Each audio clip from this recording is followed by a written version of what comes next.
Ang kwento ng lumang bahay. Sa gilid ng bayan namin, may isang lumang bahay na iniwasan ng lahat. Ayon sa matatanda, may sumanib na espiritu rito matapos mamatay ang isang buong pamilya sa sunog. Ipinagbabawal ng mga magulang ang mga bata na lumapit dito, pero si Joel, ang pinakamatapang sa amin, ay nagsabing hindi siya natatakot. Isang gabi, naisipan naming sumama kay Joel para pasukin ang bahay. Pagbukas pa lang ng pinto, may narinig kaming malalim na ungol. Hindi namin alam kung hangin ba iyon o isang bagay na mas nakakatakot. Pumasok kami sa loob, dala ang mga flashlight. Lumang-luma na ang mga pader at bawat hakbang namin ay parang may umaaligid sa amin. Bigla kaming nakarinig ng yabag mula sa itaas. Si Joel, na kanina'y matapang, ay biglang nanigas. "Narinig niyo yon?" tanong niya. Tumango kami, mga matay nanlilisik sa kaba. Umakyat kami sa hagdan, bawat yapak ay parang sumisigaw sa katahimikan ng gabi. Nang makarating kami sa ikalawang palapag, nakita namin ang isang lamesa na tila bago pa lamang ginamit. May mga pinggan, kutsara at baso. Pero ang nakakakilabot, may bakas ng dugo sa sahig. "Tumakbo na tayo!" sigaw ni Mark, pero bago pa kami makagalaw, isang malamig na kamay ang biglang humawak sa braso ni Joel. Nagtakbuhan kami palabas ng bahay, halos madapa sa takot. Pero si Joel, naiwan. Narinig namin ang kanyang mga sigaw mula sa loob, kasunod ang malakas na pagsara ng pinto. Sinubukan naming bumalik para iligtas siya. Pero hindi namin nabuksan ang pinto kahit anong pilit namin. Kinabukasan, bumalik kami kasama ang mga pulis. Ngunit nang buksan nila ang bahay, wala si Joel.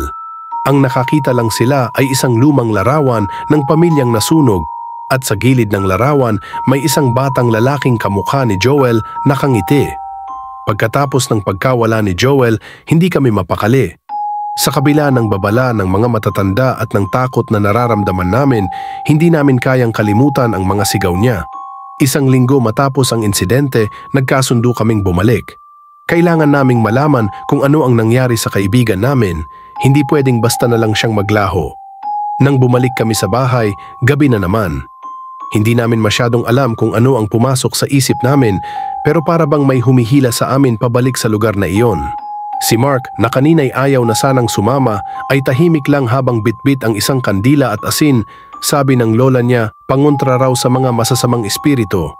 Pagdating namin sa harap ng pinto, naramdaman naming muli ang malamig na hangin. Mas malamig kaysa dati. Nang itulak namin ang pinto, hindi na ito matigas kagaya ng dati, para bang inaanyayahan kaming pumasok. Nagahalo ang kaba at takot habang tumuloy kami sa loob. Sa sahig, naroon pa rin ang mga bakas ng dugo na nakita namin noong una. Ngunit may nadagdag, mga yapak ng paa na tila papunta sa likod ng bahay. Sinundan namin iyon hanggang sa makarating kami sa isang pinto na hindi namin napansin noon. Dahan-dahan naming binuksan ito at bumungad sa amin ang isang madilim na silid. "Joel?" bulong ni Mark, halos hindi marinig dahil sa kaba. Walang sagot. Sa halip, narinig namin ang paggalaw ng mga bagay, parang may naglalakad sa dilim. Biglang sumindi ang kandilang dala ni Mark at nakita namin ang isang anino sa gilid ng silid. "Joel?" ulit ni Mark, pero alam naming hindi na si Joel iyon. Sa sulok ng silid, nakatayo ang isang batang lalaki, maruming-marumi, nakayuko at dahan-dahang tumingala. Nang magtama ang aming mga mata, hindi siya si Joel. Pero kamukha niya, malamig at walang buhay ang kanyang titig. "Bakit kayo bumalik?"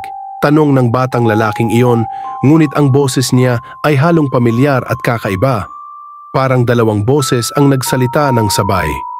Nagsimulang maglakad papalapit sa amin ang batang lalaki.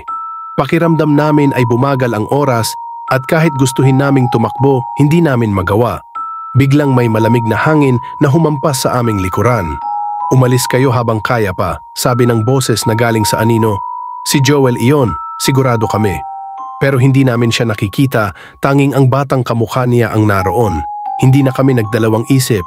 Tumakbo kami palabas ng bahay, halos magkandadapa sa takot. Nang makarating kami sa labas, hindi na namin binalikan pa ang bahay. Pero alam namin, hindi natapos doon ang kwento. May naiwan kami, hindi lamang si Joel, kundi ang katotohanan na sa likod ng mga anino ng lumang bahay, may isang lihim na hindi namin maipaliwanag. At sa bawat gabi, naririnig pa rin namin ang mga sigaw ni Joel sa aming mga panaginip.